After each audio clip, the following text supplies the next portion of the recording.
Hey, booktubers.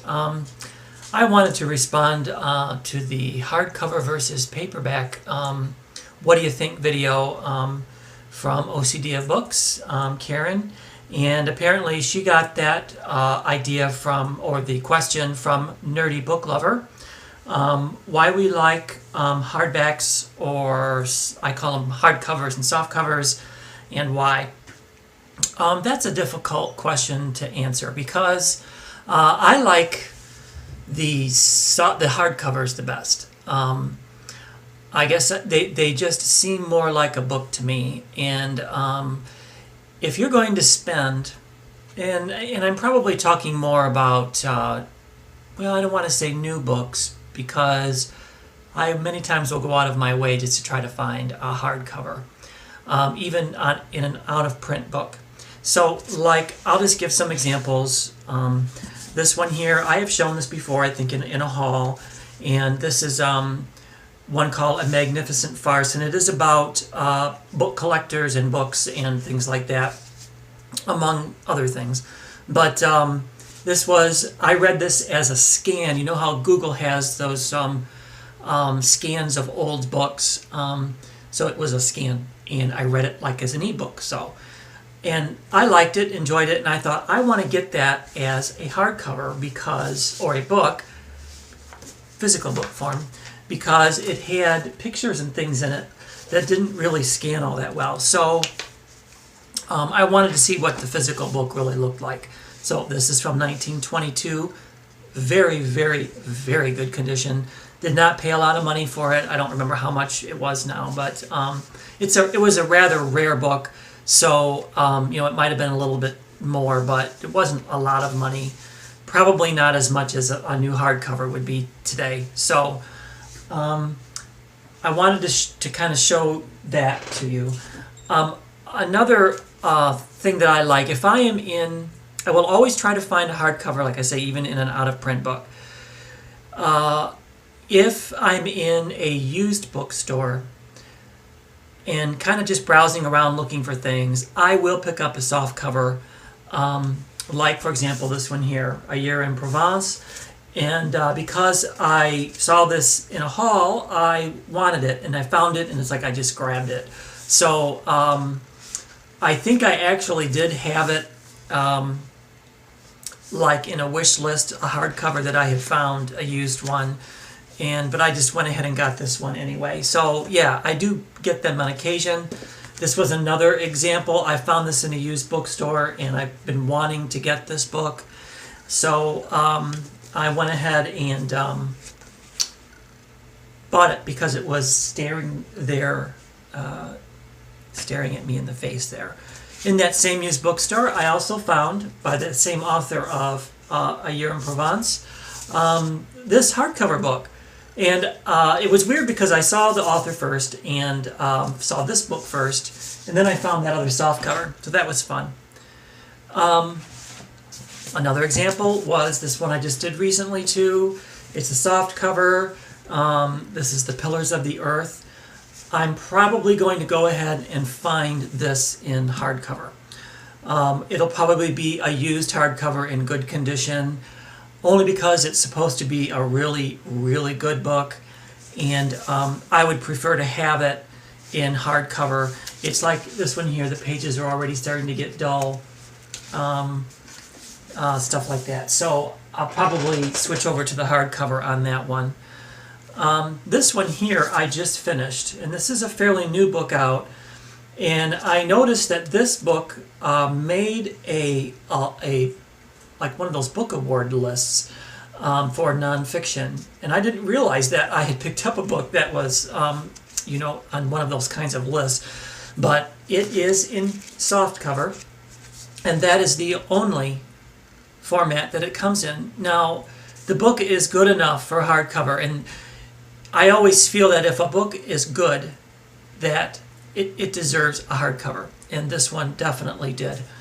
Same way with in the YA genre, and I believe these are YA. They'd be older YA, not young. I would say 15 and up. But the Gail Carriger series. They're only available in the mass market paperback size. And these books are really good. And I've only read this one so far, but I'm assuming the other two are going to be probably just as good as this. So I don't quite understand why they don't at least get, the trade paperback, like Karen was talking about. They're the larger size. I don't get it. So I was disappointed. I actually looked for these in hardcover, and I couldn't find them. That was all there was. And then, of course, I have, my leather bounds. So, I guess I don't really have to say too much about that. You guys know that I really love these books, and a lot of them are illustrated kind of thing. They're just beautiful. So I wanted to show Karen, but you can't see that too well in this book, but the outside does come apart. You can't really see it there from the inside of the spine, so that's not a big deal. Maybe you can, there you can see it. Really, really good. See how this outside is apart from the inside. That is normal on a hardcover book. If it's completely glued to the inside binding, probably what that means is that the entire thing is glued. So this book, and in many high quality hardbacks, they're sewn. All of these different pages, they're sewn in groups called, I believe they're called signatures. So you have a group of like 12 pages, and they're folded correctly, and so you have like 12 pages, like 12, 12, 12, 12, and then those are all sewn together with thread. And then there's probably some glue on the back to stabilize the interior of it, and then the outside binding then is basically just to protect that. So, a little bit of book knowledge there. But a lot of the cheaper hardbacks, and I was looking, I'm almost done finally with Across the Universe, and I was kind of looking at this. And I'm almost done, as you can see. I'll try to finish this tonight. This one does not come apart, as you can see. It does not come apart, so that means that this part is glued to the inside binding. And my guess is that that entire binding is glued, so it's not sewn. So that means that this book is probably not constructed as well, or as, well, what do you want to say, as traditionally as the more quality hardbacks are. You will find new hardbacks, and I was going to go see if I could find one.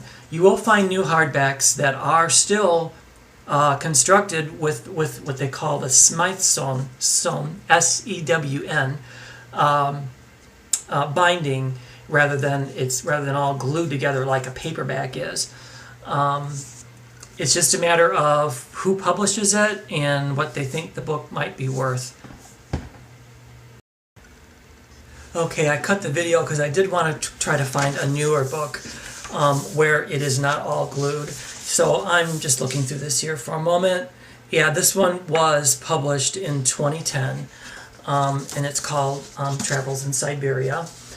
And the cover itself is really just paper. So the dust jacket, well, I guess it is. It does have some little bit of plastic coating on the inside to give it some strength. But I wanted to show you the actual construction. Now this was a 2010, so you can really see it there. So if you see all those little, well, they're almost like hook marks there. You can really see the signatures and how the pages were all, they're just sections of pages, and those are all sewn together. You can see that the outside of the book comes apart from the inside. So yes, they are still making high quality, if you will call it traditionally bound hardback books. I'm finding that in a lot of the, and in the YA ones, you're not getting that. You're getting the all glued stuff. I'm not sure why that is. They can sell these probably a little bit cheaper than this. You know, this one had this one's all bound in cloth on the outside. It's not paper here. It's all cloth. So, you know, just some differences in the hardbacks and different things to look for if you're interested in them. So, it's enough rambling for now. See you later.